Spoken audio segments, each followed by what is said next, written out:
In today's episode, we're going to get familiar with another dragon, Arauthator, also known as Old White Death. Where does he dwell, what does he eat, and most importantly, how is he doing really?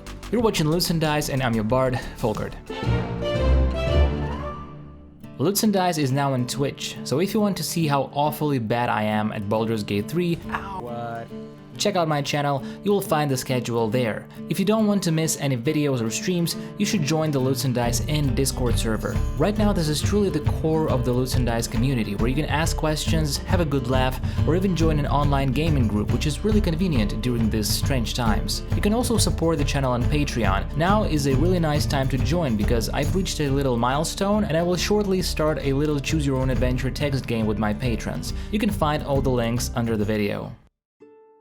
The action in the Rise of Tiamat module is very likely to begin with the journey far to the north, to the Sea of Moving Ice. There are a couple of things to discuss here. As stated in the book, the journey itself isn't the focus of the episode, so unless you have something specific in mind, you should pack those several weeks of sailing into a little narrative and get to the little minigame of searching Eye of Igaton. Now, the reason to go on this quest. This is where I have a problem. So the premise is the following. A mysterious sound occurs created by a mysterious draghorn artifact. All that we know is that it signals the dragon something, but there's an expert who studied the draghorn, and she disappeared in the Sea of Moving Ice, and also the draghorn is probably there, but maybe not. When the players get there, they learn that it is not, in fact, and the expert shares a little history lesson about Tiamat's boyfriend, from whose horn the artifact was carved. She's supposed to share information about the artifact as described in Appendix B, and in Appendix B it is said that the cult uses it to call the chromatic dragons to the Well of Dragons. How exactly does our expert McCath know that? I don't know, considering how vaguely she describes the people who took it. But even then, this information is pretty useless and not really new. The players had quite a few chances to learn about the Well of Dragons from the finale of the previous module, and they were already told that this was some sort of a signaling device. To me it sounds pretty irritating, like everything is cool on its own. McCath is in an interesting position as a wizard prisoner that Arauthator wants as a substitute for his girlfriend's deceased writer/master. Draghorn is an epic piece of hardware. The iceberg itself is a very atmospheric location, but to me it's all spoiled by the very reason why we are here. Like I said in one of the previous videos, it's a gun that never fires, because this is the last time we ever hear about the horn before maybe seeing it in the Well of Dragons, but it has absolutely no use even there. The reason I talk so much about this is because it's very important to set the right expectations. Your careful game design, no matter how good it is, might be ruined when the players will stop to wonder whether they've just wasted an entire month. They sort of gained the allegiance of the Arcane Brotherhood, but it's sort of not what they expected, but it's still good, right? Is it as good as the other thing? You don't want that confusion. Consider making it clearer from the start. For example, McCath the Crimson is a very important wizard of the Arcane Brotherhood, and we could really use an ally like this. If we save her from the dragon, of which this clever woman was a prisoner for quite a while, we could make friends with them. And oh, by the way, she might be an expert on some dragon lore. Just as an addition. This is just an example, but it's clear, and I realize this may not be the most thrilling and interesting story hook, but it's better than what we have. And I really believe that you will come up with a lot more interesting stuff than I do. I read those comments all the time, and a lot of your ideas and stories are very clever and impressive, so don't hesitate to leave your comment on this video too. And while we are on this topic, don't forget to subscribe and turn on notifications, because it's very easy to miss a new video without this option. Arauthator, Old White Death. An encounter with a dragon should always be special and awe-inspiring, especially in a campaign like this. I encourage you to take your time and bond with the character of Arauthator as a dungeon master. This is not another monster in the end of the dungeon. This is an old magical creature, far more powerful and possibly smarter than any of the player characters. This one is a special one too, because Arauthator is a spellcaster. I've made some research, digging through old dusty scrolls, and what will happen next is I'm going to share some extended lore about this dragon, and I want you to sit back, listen, and let yourself be inspired by this. Don't get lost in the information, just take as much as you want out of it. The icy claws that wait at the cold end of the world.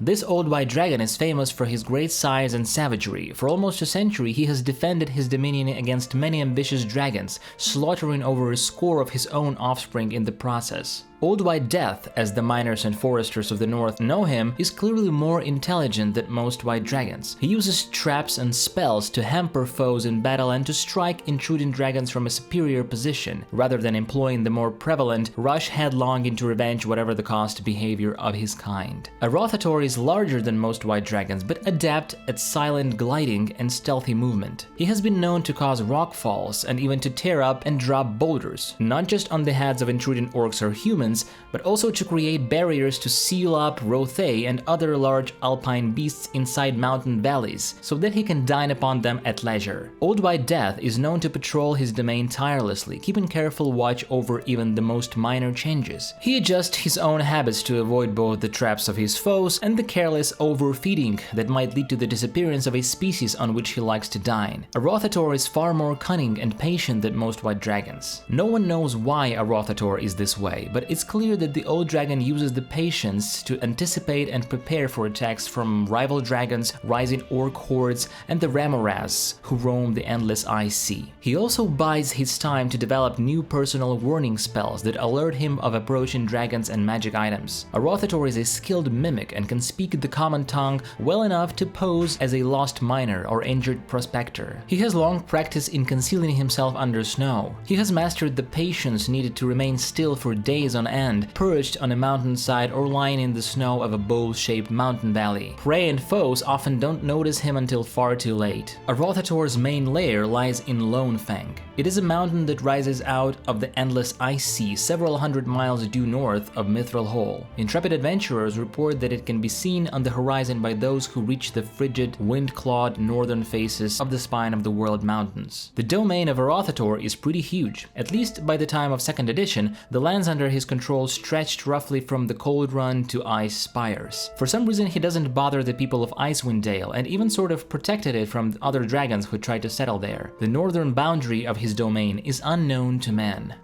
The favorite prey of Old White Death is full-grown frost giants, rarely available these days, closely followed by Ramoras and northern deer. Arauthator and various bear species are next on the menu, and other dragons are also favored fare. Arauthator is less fond of the flesh of orcs, bugbears and other goblinkin, but such creatures make up much of his staple diet. Without the dragon's presence, the frequency and numbers of orc hordes sweeping down through the Sword Coast north would no doubt be much greater. Arauthator is known to use an ice melt spell, which I'll get back to in a minute, both in his glacial dwellings and to transform frozen lakes into temporary watering holes. He is careful never to feed or drink in a pattern that foes could observe and exploit. He may sleep atop a rocky height if tiring when far afield, but he prefers to sleep on his bed of gems in his main lair, Lone Fang. On rare occasions, he keeps to his lair for 3 days or more, perfecting a new spell. Arauthator wields a lot of detection and trap spells, usually cold-based, but surprisingly he prefers to engage in melee skirmishes, especially high in the sky with his dragon opponents. One such fight made him quite famous in 1324 DR, when he had torn apart a venerable red dragon high above the rooftops of Neverwinter, though later he demonstrated his strength to the world again quite a few times. Arauthator's love of a good fight has made him respected and avoided by other dragons. Only ambitious, overconfident younglings seek to defeat him, finding instead their own deaths. Arauthator makes no alliances and ignores the overtures of other dragons. He lusts after treasure of his own finding and magic of his own creation, and he can't be lured out of his domain by promises of gems or magic. The prospect of a good fight with another dragon always interests him, but he is too wise to leave the lands he knows so well just to do battle, since true foes always come to him eventually. He's too patient and calculating to be governed by hatreds, and he even seems to admire capable or wily foes. Old White Death has saluted adventuring bands he could easily have slain after witnessing a clever ruse or bold stratagem on their part. Arauthator's magic. So, the Rise of Tiamat book lets us know that Arauthator is capable of magic, but as with many other things, it leaves the hard work for us, as there are no mechanics descriptions involved. So the easiest way to handle it is to address the actual variant rule from the 5th edition Monster Manual, page 86, that provides a dragon with innate magic. Given Arauthator's stats, he will be able to cast a single level 4 spell once per day. If this seems underwhelming for you, which it does for me, you can still stick to the rule and just boost his charisma, which is the spellcasting an ability by this rule. But beyond that, Arauthator is known to have levels in Sorcerer class, according to Dragon's Affair in Sourcebook, which makes the use of Charisma even more sensible. So here you can pick whatever spells you think would be really fun to challenge your players with. Go ahead and flip through the player's handbook and pick whatever will surprise your players in the best possible fashion. Remember to keep in mind their capabilities and equipment to maybe help them utilize their arsenal to full potential in this fight. There are 2 unique spells, however, provided in the Dragon magazine specifically for Arauthator. I wouldn't call them too original or interesting, but anyway, these spells are Ice Melt and Frost Vortex. Ice Melt basically makes a cylindrical area of ice disappear from existence completely. He uses it to effectively dig tunnels and reroute water currents. Frost Vortex is a more aggressive spell. It creates a tiny dust flake. This mode of dust can either be set as a trap or propelled towards the target at once. On contact, it creates a small frost tornado, dealing quite a lot of damage, slowing everybody down and possibly making them fall. Obviously, the actual stats for these spells are from 2nd edition, but if you want to have a look, the link to the archive is in the description. Beyond simple spells, the lore mentions that Owed by Death can trigger magic once from afar, so that he can fire them at intruders in his lair without touching them directly. As for the rest, I was deliberately less specific, as it's all there in the book. The searching part, the hunter's village, and the dungeon are pretty well designed, and it's not hard to run as it is. The purpose of this video is to fix some obvious story issues and expand beyond what is given, specifically with the character of Arauthator. I really hope you found it helpful. Thank you so much for watching, and I'll see you in the next one.